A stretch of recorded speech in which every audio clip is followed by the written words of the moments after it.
এখন ইউটিউব খুললেই সব সময় শুধু হাবড়া স্টেশনের খাবারের দোকানের ভিডিও, দোকানদারদের মধ্যে কন্ট্রোভার্সি। আর বলছি আপু, এরা কোনো কন্টেন্ট ক্রিয়েটার না, হ্যাঁ এরা দোকানি, আর এদেরকে ভাইরাল করেছে তোমার মতো কয়েকজন ফুটবলার প্রতিবন্ধী। আজকে আমি হাবড়া স্টেশনে চলে এসেছি সেই সমস্ত ভাইরাল দোকানগুলো আসলেই কেমন সেটা দেখতে। না মানে তোমাদের কি কোনো খেয়ে দে কাজ নাই? প্রত্যেকটা দোকানে দোকানে যাও আর বলো একটু ভিডিও করতে দেবে ভাই। টাকার এত খাই টাকা। ফুটবলাররা হলো এমন একটা উপজাতি, তারা কখনো স্থির থাকতে পারে না। ভিডিওর জন্য কখনো যায় মৌয়ের কচুরির দোকান। কাল সকাল মৌয়ের কচুরির দোকানের ভিতরে কি দাম আছে কচুরির? 2 পিস 10 টাকা। 2 পিস 10। কখনো যায় বাচ্চার বিচি খেতে, না মানে বিচি না বিরিয়ানি খেতে। হাবড়া স্টেশনের এটাই হচ্ছে বিরাট ভাইরাল বাচ্চার বিরিয়ানির দোকান। বাচ্চা মানে ছোট বাচ্চা না, কিন্তু মালটা দাম। কখনো যায় রানা ভাইয়ের দোকান। হাবড়া স্টেশনের 1 নম্বর প্ল্যাটফর্মে এই হচ্ছে রানা ভাইয়ের দোকান। কখনো জগন্নাথ হোটেলে। অনেক খোঁজাখুঁজির পরে আলটিমেটলি আমরা চলে এসেছি জগন্নাথ হোটেলে। এই হচ্ছে ফুটবলারদের কর্মকাণ্ড, সবকিছুই হবে আজ লন্ডভন্ড। তো চলো বেশি দেরি না করে ম্যাচ দেই শুরু করে। কি বাহে ভালো তো হয়ে গেছে ইউটিউব চ্যানেল।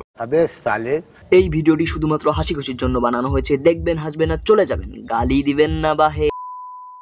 এখানে দাদা কিন্তু একদম ঘন্টার পর ঘন্টা সকাল থেকে শুরু করে একদম বিকাল অবধি এখানে বসে বসে কচুরি আর লুচি ভেজে যায়। মাইরি ফুটবলাররা কিন্তু ভিডিও বানানোর জন্য মানুষকে পটানোর কায়দাটা বেশ ভালো জানে। শালা আমি পারলাম না কাউকে পটাতে।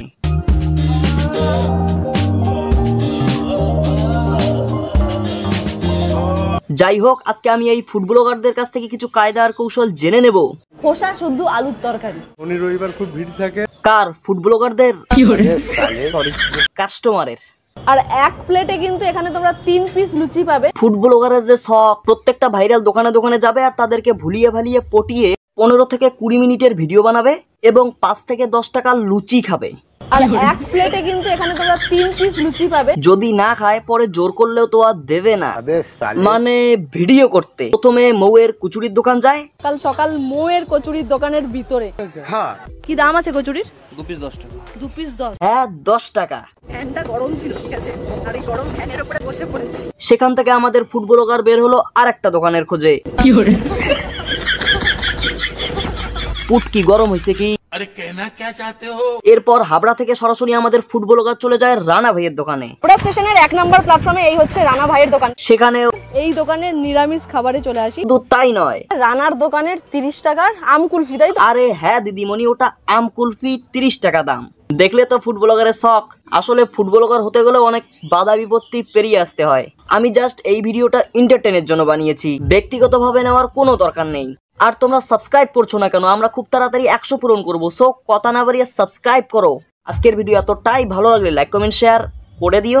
আর হ্যাঁ, সম্পূর্ণ ভিডিওটা দেখেছেন এতটুকুই এনাফ, শুধু নামটা মনে রাখবেন, বাহে আদর্শ ছেলে।